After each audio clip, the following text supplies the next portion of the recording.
Thank you for watching the Community Spotlight. I'm your host, ATIYA Harris. It's a pleasure to be delivering information to you this evening.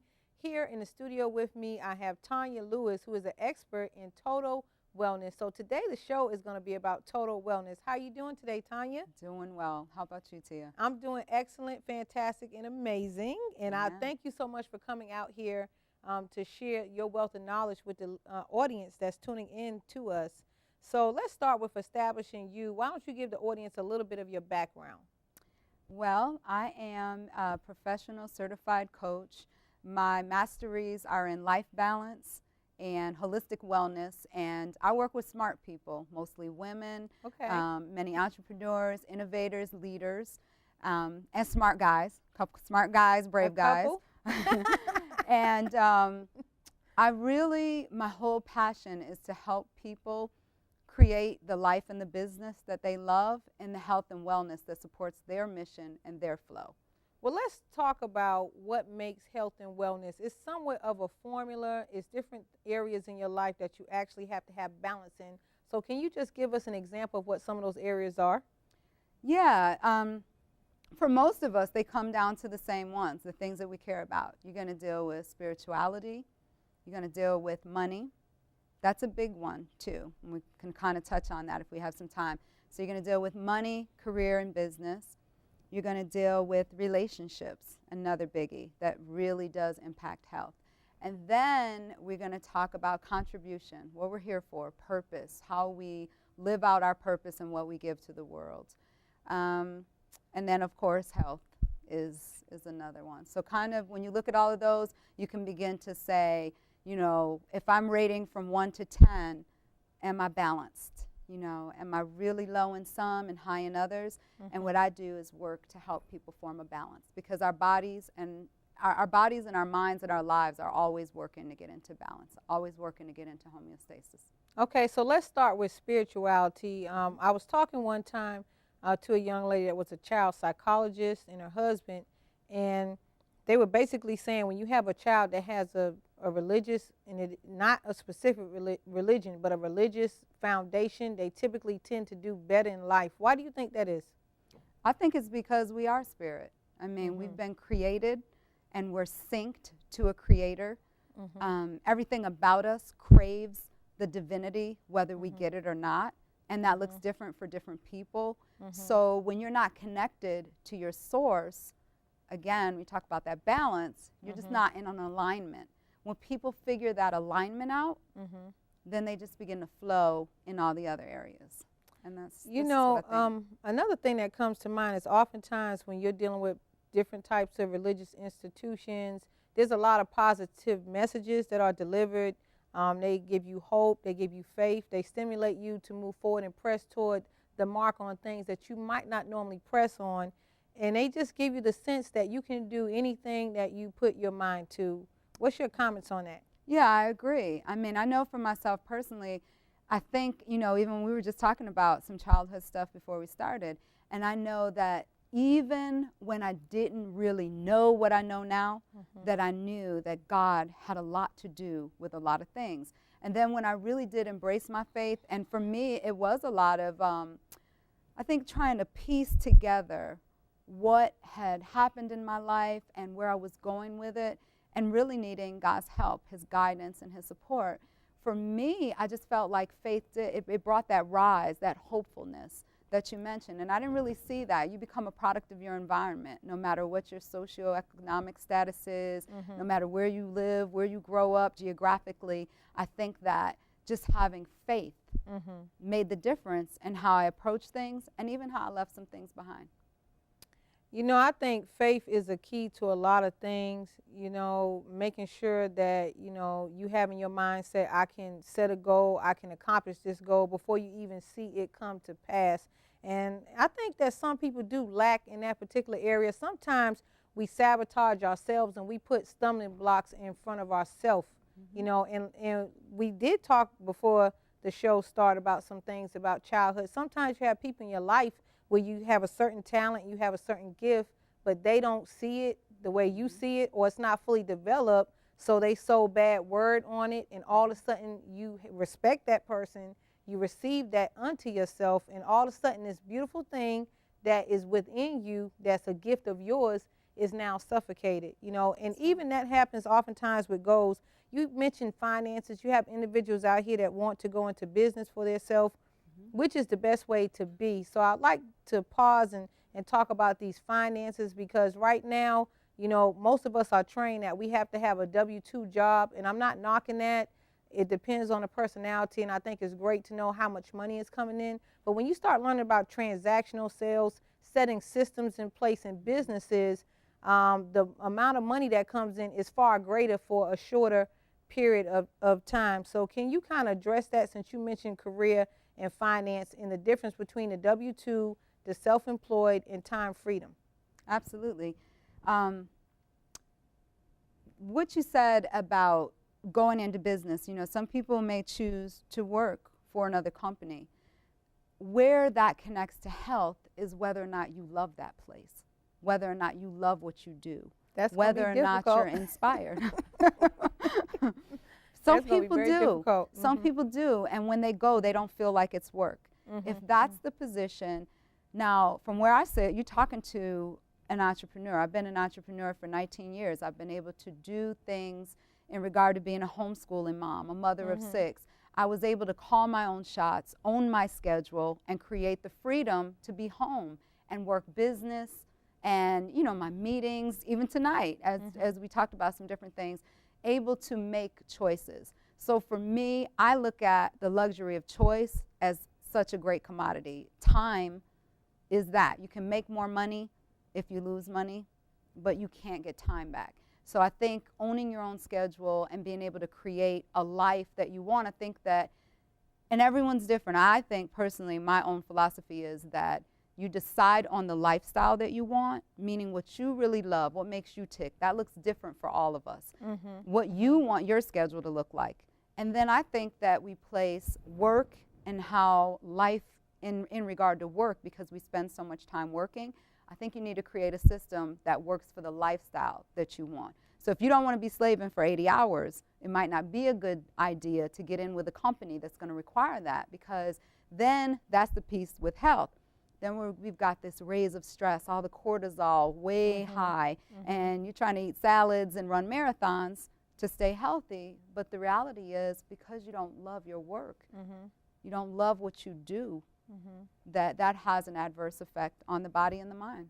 I think when you think about advancement in both situations, whether you're a W-2 employee or you're a business owner or maybe a 1099 worker, oftentimes when your mindset goes to advance, like you say, do what you love, and I think most people are not doing what they love, but when your mindset goes to advance, there's a fear that sets in.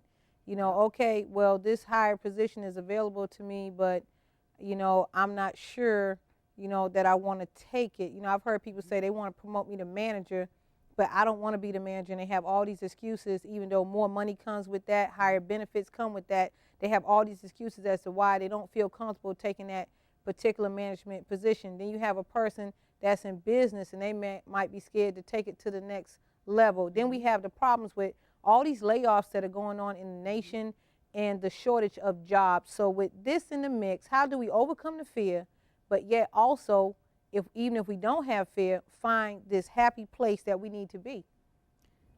Here's the thing where fear is concerned, and that's what I love about coaching, is we're always going to feel a level of fear.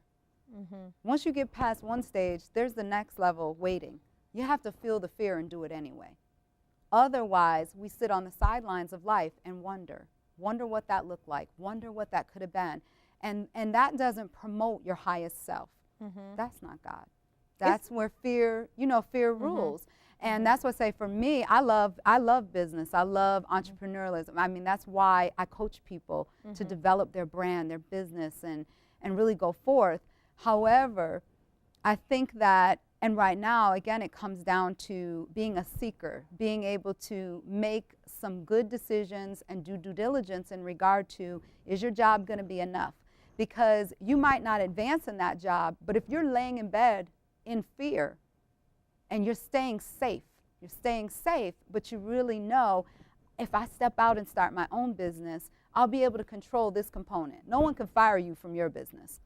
You know, there's the reality that you have to nurture that baby. You got to show up big for your business. It's the difference between operating as you know, I look at, are you operating in business as an amateur or a pro? It's interesting what you said about fear, because my mind went to a very famous female entertainer, and she is totally famous. Her initials are JJ.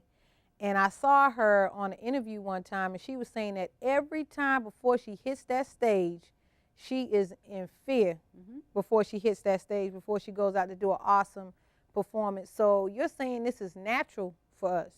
It is. It's learned. You know, what's crazy, we talked again about being an infant. We don't come in knowing fear. We come in totally oblivious to what fear is. We learn fear when we hear something that scares us. When we're told no, you know, we're told and given so many different, I guess I would say, signs of what's scary. So we learn fear, and then we learn it continually as we go forth. All the primary messages, what people say in your household, what they're saying in your atmosphere. If you're watching the news all the time, instead of operating, whatever you feed is going to grow. So if you feed your faith, then your faith is going to grow. If you feed fear and give it an outlet, and you're constantly watching the negative, or you're around negative people that are always in some fear-based thinking. Fear is natural. Fear is there for a reason. It's to keep us safe. But it's unhealthy when we're being ruled and dictated by our fear. So we don't go forth because we're afraid of the outcome. When you really get in love and you get an understanding of the power of God and that power entering you and being with you, then you do things that are exceptional and are uncomfortable. And until we learn how to get uncomfortable, we don't bypass fear. Just like you said, I heard even Will Smith mention one time that with all the money that they have, still in fear. Okay, so let's get back to how we make money and be happy, whether we're a W-2 wage earner, and some people have some great careers as W-2 wage earners, and then there's some people that's totally unhappy like that, or a entrepreneur, 1099 type individual, have a business, LLC, corporation. How do we find this happiness while we're making money? Because I think most people are not happy. I think most people, have given a choice to wake up and do something other than go to work, I think even if it's a business they set up, I think oftentimes they would choose not to go if they had a choice. So how do we put ourselves in position where we're following our passion, we're operating in the things that we like, or should we go to the mindset that we're grateful to be where we are and just be content? I think that that's a personal choice. Me, I choose choice. I choose operating in the highest inspiration for the greatest good of everyone concerned, of course, but I don't want to show up for anything and anyone that I don't love every single day and be in some form of torment, because that's what fear turns into. It's a force of torment. So I think that there's a way to have it both. And when you talked about how playing it safe, staying in that comfort zone, really what I call that is hiding out in a small life. It does take something to play a bigger game.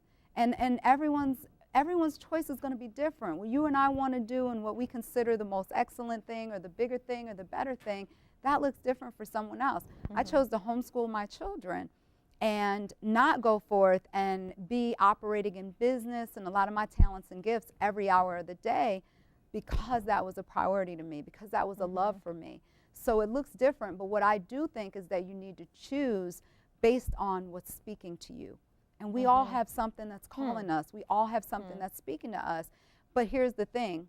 If we're so cluttered, if our life is toxic, our body's toxic, our time is all over the place, and we have no margin, we lose what I call crystal. I like crystal. You've got to check in with yourself. You've got to ask yourself at each stage, what's speaking to me now? What haven't I done that really means something? And that comes with understanding your purpose. And I think to some degree, you know, if we looked at what we have, we were kind of talking about this a little earlier, if we looked at what we're called to do, if we felt that we were the only one that could carry that mission out, we'd go forth in a little more courage.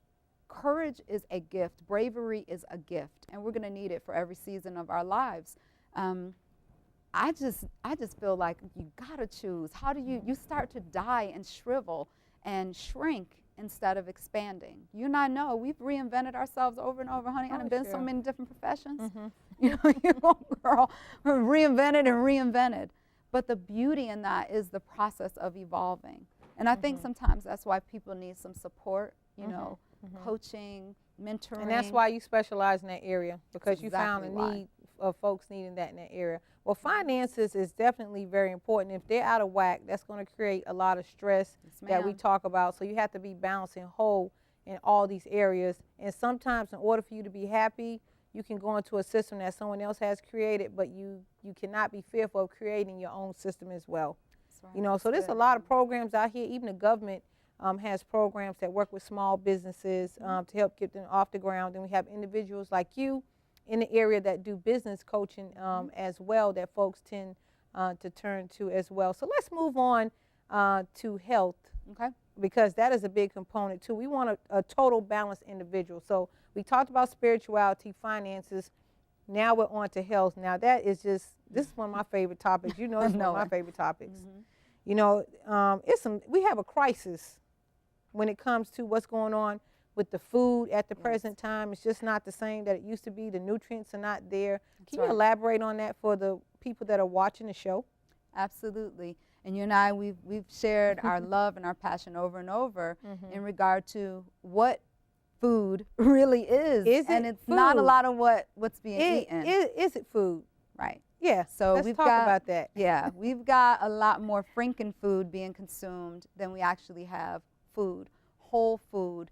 And the food that we have now, because of the way that the soil is turned over, the way that the pesticides and herbicides destroy all the natural bacteria, we don't have the mineral content in our food that we had back when our grandmothers were eating this. The same bowl of spinach, it would take, you know, 50 bowls of that same spinach to really equate to what we need. So we've got deficiencies. Our food is bankrupt. Our food is poisoned. We're so far from what food is right now. And until people really begin to understand, you got to have some understanding. And that's the sad part, is that a lot of that information, unless you're a seeker, you go with the tradition. And something that I always talk about and that I feel is true in regard to success in any realm, whether it's your health, your finances, your relationships, if you're doing what everyone's doing and you're in the majority and not the minority, you need to go the opposite way. Yeah, we're probably not making the best decisions. And again, that's a success mentality. Now, an average mentality, it's going to work to do what looks right traditionally, and what the major media, the sources, all of the, I guess you'd say, the directors of our lives, the influences politically and socially, culturally, what they're saying. If you're taking your cues from the majority, you may not be in a seeker posture where you're looking for change. And a lot of us don't change until there's pain or pleasure. We're looking for great levels of pleasure, or we're looking to get out of pain. And I find with my coaching clients that it's usually the pain. People are tired of what I call, my kids and I always say, the struggle.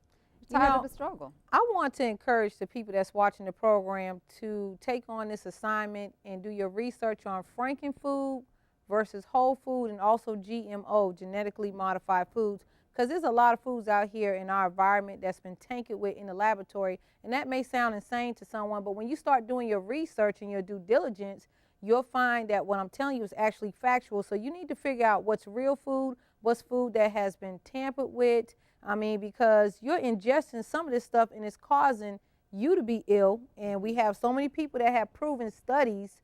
I mean, there's different little shows that come out on this, but there's specialty shows, and normally people that are kind of health nuts or into the health movement take a look at it. But we want you guys to do your research on that Franken food, whole food, and genetically modified food, and pay attention to what you're eating. And I want to say, if you're not eating the way your great-grandparents ate, you're not eating the right way. And I'm going to tell you that they mainly ate from scratch. They mainly ate organic. What they call organic today is nothing but the way your great-grandparents ate. So you need to look into that. If you're constantly eating outside the house, I'm pretty sure that you may have some major health problems that can come on you, or they're currently on you at the present time. You might be feeling low energy, but don't take my word for it. I always encourage people to do their own research. So as you guys can see, I'm kind of passionate in that particular area. Just a little. And the reason why I'm so passionate in that area is because I don't like somebody to take my choice away to a certain extent.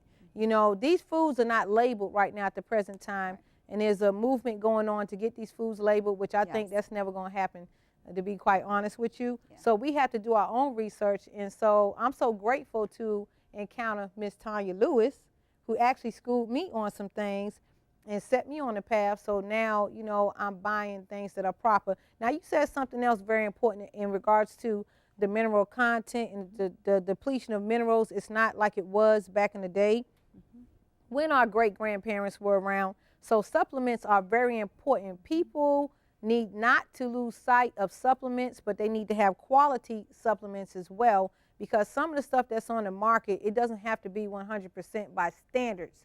Right. So talk to me about the importance of supplements, okay, and what might be some good supplements, how you can tell. Don't necessarily say the name of a particular facility, but how can you tell, like, what type of labeling might be on a bottle that states, you know, this is actually a good product and my body is absorbing this?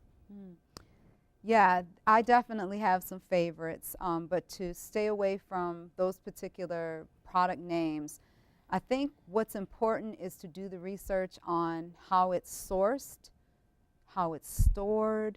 You have to have some understanding to even know if it's a good product, and that's where it does, to the average consumer, it might get a little overwhelming, and that's where seeking some expertise, you know, seeking some experts that can help guide you that's a big deal. That's a help, because understanding whether or not it's organic, whether or not something, let's just take a protein shake, for instance. You know, for some people, having dairy in there, dairy can be very inflammatory, and it is something that I like to encourage people to go to their highest level in health, to start to look toward other sources and minimize that, especially if it's not organic. But you want to look for things that are organic. You want to do your due diligence and check out the actual manufacturers, the not drug designers. You want to stay away from the drug designers, but you want to get into who are the people that are designing these supplements and check their background. Are they experienced?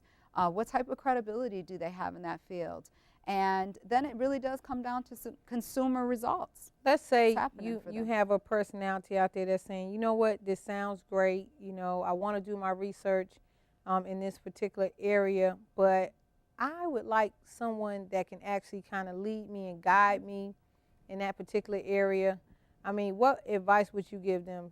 Go to the stores that may sell an abundance of these type of products, or how can they just eliminate some of the learning process? And because there are some people out there that have already paved the way and done it. Yeah, absolutely, Tia. The big deal is what you said, is to get that expert advice. Now, where the stores are concerned, I think that you've got a level of responsibility in regard to who might have just started working last week and really doesn't know about every supplement and all the health regimens, because each of us have we're made up different biologically. We have different needs. You know, one plan doesn't work for everyone. So I personally, and not just because I'm a coach, I have coaches. So you need to have that have already led the way. They already are doing that's it. Experienced that can talk to you about your health, your current habits, your lifestyle, and your desired lifestyle, and find out exactly what's going on to identify some of those deficiencies, some of the things that they can implement, and give you really a customized and strategic plan. Because otherwise you can waste a lot of time and be very frustrated. The health info and the health move, it changes quickly unless you're following, you know, on the level that most of us that are connected to wellness and are into holistic wellness do. It becomes overwhelming. That's why we need to really upgrade our mindset anyway from all the DIY. I love DIYing it for different things, and there are a lot of things that I know how to do because I've been a do-it-yourself person. But when it comes to health, finances, I'm just someone who now believes check with the experts, proven track records. You know, one thing that we definitely can't leave out, which is so minor and everyone knows, you hear about exercise all the time. But yet I think you have majority of people that are not exercising. When we're younger, we get so much natural exercise. And think about how much natural exercise you got before you started driving a car. Absolutely. Okay, so now it's crucial. It's very important that we get exercise in our life. I've been attending different health workshops. You know, oftentimes you see documentation stating exercise can kind of curb off diabetes. It can put more oxygen in your cells and help to fight cancer and things of that nature. So I think this is something that majority of us are sleeping on, but we need to get into. Absolutely. Yeah, movement is necessary. And even when I coach people, I talk with them about movement. Exercise, you know, we were talking a little earlier, when it's time to change, change identifies loss. That's how people look at change sometimes. That's where that fear creeps in, and people start to feel like, I have to give up something that I don't want to, and I have to give something that I really don't want to. If you don't love the exercise that someone's recommending, I mean, that's a part of pushing beyond what you're comfortable to get the result. What do you really want for the result? But on a day-to-day in regard to lifestyle, I like to think of things in regard to movement. And instead of thinking, I have to exercise, no, I get to move. When you start looking at exercise, eating well, thinking more about your life, checking in on your spirituality, checking in with yourself on all these different things in your life, and really recognizing, I think I need to really step it up in some levels. Instead of the resistance of, I have to change and now I got to work out every day, if we start to look at it from the perspective of, I'm getting ready to upgrade. Okay. Upgrading makes you feel a little bit better about doing something. And I think if you work with a good expert, there's not the push to do something that you don't love and that you're not going to do every day. You can find movement that you like. Dancing, you know, if there's a sport you like, you want to do that sport. And the people that I work with now, and depending on their age and what's happened with them historically in regard to any injuries, I really like, because time and life balance is such a big deal, because to me, when you're in balance and you have a better control over your time, you're more enthused to do a shorter workout, something for 3-4 minutes and 15. And I like to teach people the things that I do that are fast. And, you know, I want to encourage those folks that are just starting, you know, and they get started and all of a sudden they stop. Something is better than nothing. Absolutely. Something is better than nothing. So you have to start somewhere. I know a lot of people that started somewhere that people would consider small, and they wound up with that thing they started, and it turned into something great, you know. Absolutely. So you have to start somewhere. And I think once you get to the point where you keep doing it, your body is going to call and say, hey, it's time for us to go ahead and exercise. It's time for us to eat right. It's time for us to take our minerals and to make sure we have our finances in order. And so I want to thank you so much for coming on here and sharing this information with us today. Total mind, body, and spirit wellness. Thank you, Tia. Thank you so much. We appreciate you guys for watching the Community Spotlight. Tune in next week, same time, same place.